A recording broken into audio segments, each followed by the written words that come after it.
કાનજીભાઈ ભાલાળાને બેંકમાંથી દૂર કરવાનો એક કારસો ઊભો થઈ રહ્યો છે। વરાછા કોઓપરેટિવ બેંકમાં 6 ઉમેદવારોએ ફોર્મ પાછા નહીં ખેંચતા હવે 5 એપ્રિલ 2026 અને રવિવારના દિવસે ચૂંટણી નક્કી થઈ ગઈ છે। પરંતુ અત્યાર સુધી અમે જે ઘણા બધા લોકોની સાથે વાત કરી એમાં જે એક મુદ્દો સામે આવ્યો કે બેંકના જે મેન્ટર છે અને વરાછા બેંકને ઊભી કરવામાં જેમનો મોટો ફાળો છે એવા કાનજીભાઈ ભાલાળાને બેંકમાંથી દૂર કરવાનો એક કારસો ઊભો થઈ રહ્યો છે।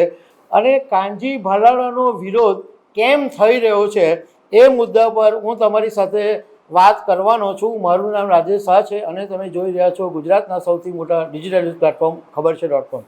વરાછા બેંકની સ્થાપનાને 31 વર્ષ થયા। લગભગ 1995માં બેંકની સ્થાપના થઈ અને અત્યાર સુધીના ઇતિહાસની અંદર ક્યારેય પણ ચૂંટણી કરવાની ફરજ નહોતી પડી।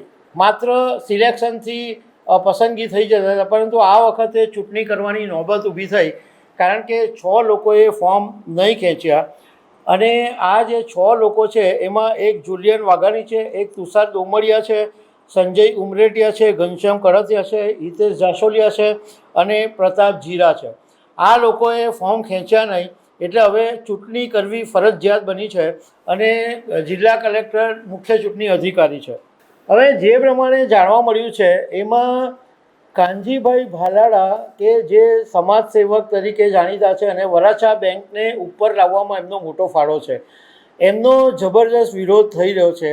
એમાં અમને 3 મુદ્દા દેખાયા છે કે 3 મુદ્દા છે કે જેને કારણે કાનજીભાઈનો વિરોધ થયો છે। પહેલો મુદ્દો છે બેન્કિંગ એડમિનિસ્ટ્રેશનનો। કાનજીભાઈ ભાલાળા ઘણા સમયથી વરાછા બેંકનો કારભાર સંભાળી રહ્યા છે। ચેરમેન હતા, ડિરેક્ટર બી હતા, અત્યારે મેન્ટર છે અને એને કારણે એક એન્ટી ઇન્કમ્બન્સી ઊભી થઈ ગઈ છે અને એ બહુ સ્વાભાવિક વાત છે કે કોઈ માણસ વર્ષોથી એક પોસ્ટ ઉપર હોય તો લોકોની નારાજગી ઊભી થાય જ।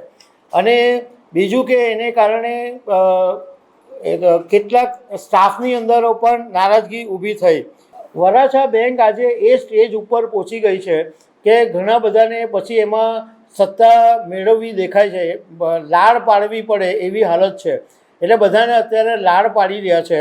તો ઘણા લોકો એવા આર્ગ્યુમેન્ટ કરે છે કે ભાઈ જૂના તો છે જ વર્ષોથી, પણ હવે નવા લોકો, જે લોકો મહેનતુ છે, જે લોકો સમજ છે, જે લોકો હોશિયાર છે એવા લોકોને પણ સ્થાન આપી દીધા છે કારણ કે વર્ષોથી જે ચોંટીને બેઠા છે એને કારણે બીજા નવા લોકોને સ્થાન નથી મળતું।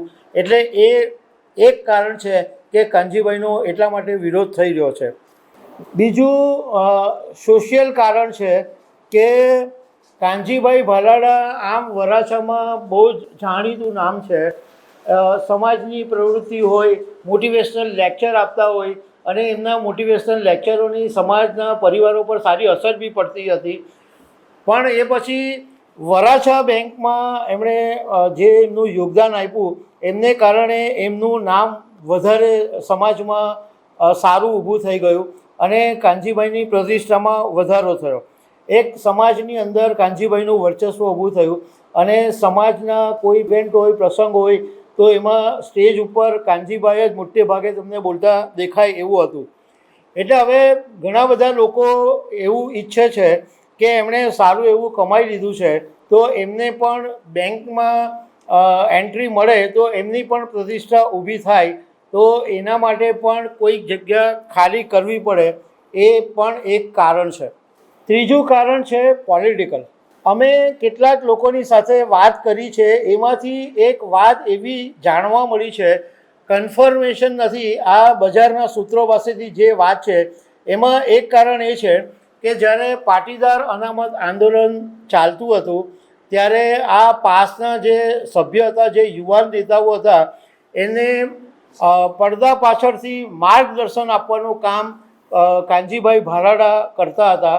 અને અત્યારે વરાછાની અંદર એક એવી પણ ચર્ચા છે કે અત્યારે આમ આદમી પાર્ટીને સલાહ સૂચન આપવાનું કામ પણ કાનજીભાઈ ભાલાળા કરી રહ્યા છે।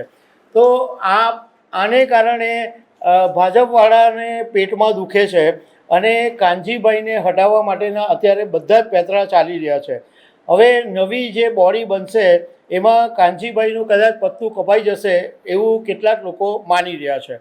તો દર્શક મિત્રો, આવા અનેક અપડેટની સાથે અમે તમને મળતા રહીશું. આભાર.